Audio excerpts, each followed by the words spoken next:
வணக்கம்.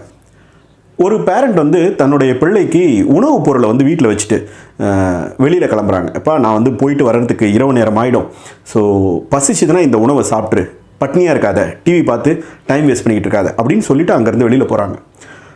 மாலை திரும்பி வராங்க, வந்து பார்த்தா உணவுலாம் அப்படியே இருக்குது.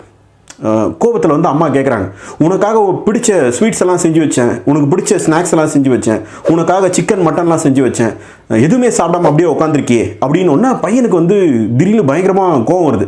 அம்மா என்ன இருக்குன்னு சொல்லலாம்லம்மா, நான் ஏதோ சாம்பார் சாதம் உப்புமா வச்சுருப்பேன் அப்படின்னு நினச்சேன், என்னன்னு சொல்லியிருந்தீங்கன்னா நான் சாப்பிட்ருப்பேனே, எனக்கு பிடிச்ச ஸ்வீட்ஸாக வச்சுருந்தேன் அப்படின்னு பையன் வந்து கேட்பான்.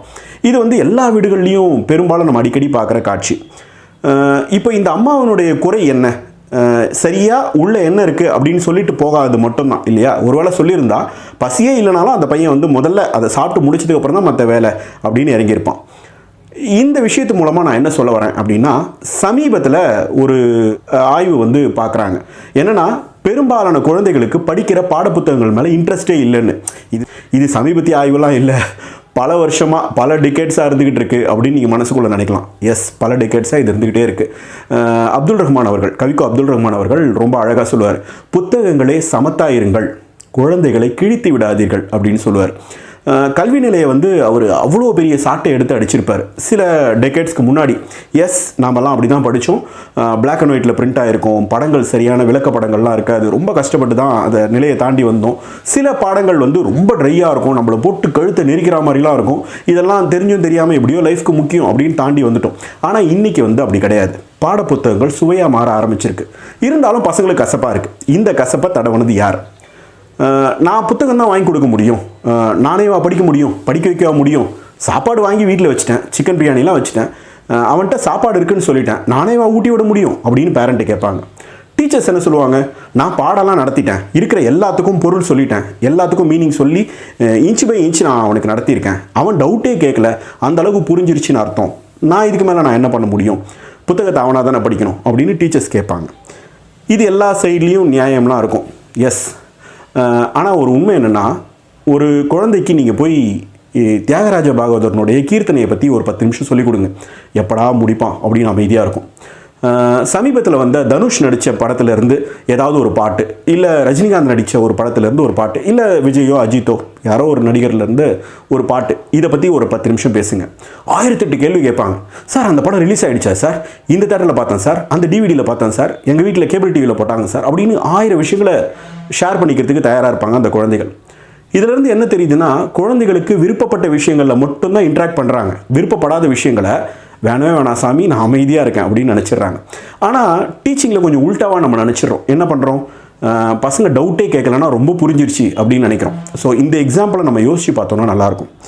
பாடப்புத்தகங்களில், குறிப்பாக பாடப்பகுதிகளில் பசங்க ஏன் டவுட்டே கேட்குறது கிடையாது, ஏன் ஆர்வமே வெளிப்படுத்துறது கிடையாது, அந்த கசப்பை தடவுனது உண்மையாகவே இந்த சமூகம் தானா, பேரண்ட்ஸ் தானா அப்படின்னு யோசிக்கிறதுக்கு முன்னாடி இந்த விஷயத்தை நம்ம கவனிக்கணும். ஒரு மனோவியல் அறிஞர் ஒருத்தர் இருக்காருங்க. அவர் என்ன பண்ணுறாரு, ஒரு பூனையை வச்சு ஒரு ஆய்வு ஒன்று பண்ணுறாரு. அந்த பூனை வந்து தொடர்ந்து எல்லா இடங்கள்லையும் எங்கே பால் வச்சாலும் குடிச்சிடுற ஒரு குணமுடைய ஒரு பூனை. அந்த வீட்டில் வந்து பெரிய பிரச்சனை, பால் எங்கே இருந்தாலும், ஃப்ரிட்ஜில் இருந்தால் கூட ஃப்ரிட்ஜை திறந்து குடிக்கிற அளவுக்கு அது வந்து ட்ரெயின் ஆகிடுச்சு. ஒரு நாள் என்ன பண்ணிட்டாரு, இந்த பாலை வந்து நல்லா கொதிக்க வச்சு ஒரு கிண்ணத்தில் வச்சுட்டார், எப்பவும் வைக்கிற அந்த இடத்துல வச்சுட்டாரு. பூனை வருது, பார்க்குது, குடிக்க ஆரம்பிக்குது, வாய் சுட ஆரம்பிக்குது. கொதிக்கிற பால் இல்லையா, அவ்வளோ சூடான பாலை வந்து வாய் வச்சதுக்கப்புறம் கொதிக்க ஆரம்பிச்சிருச்சு, வாய் சுட ஆரம்பிச்சிருச்சு. பூனை பரிதவிக்குது, குய்யோ முய்யோன்னு கத்திக்கிட்டு அங்கேருந்து அப்படி இப்படின்னு ஓடி, எப்பா சாமி ஆளை விட்டால் போதும்னு அங்கேருந்து எஸ்கேப் ஆகி ஓடி போய் அடுத்த தெருவுக்கே போயிடுச்சு.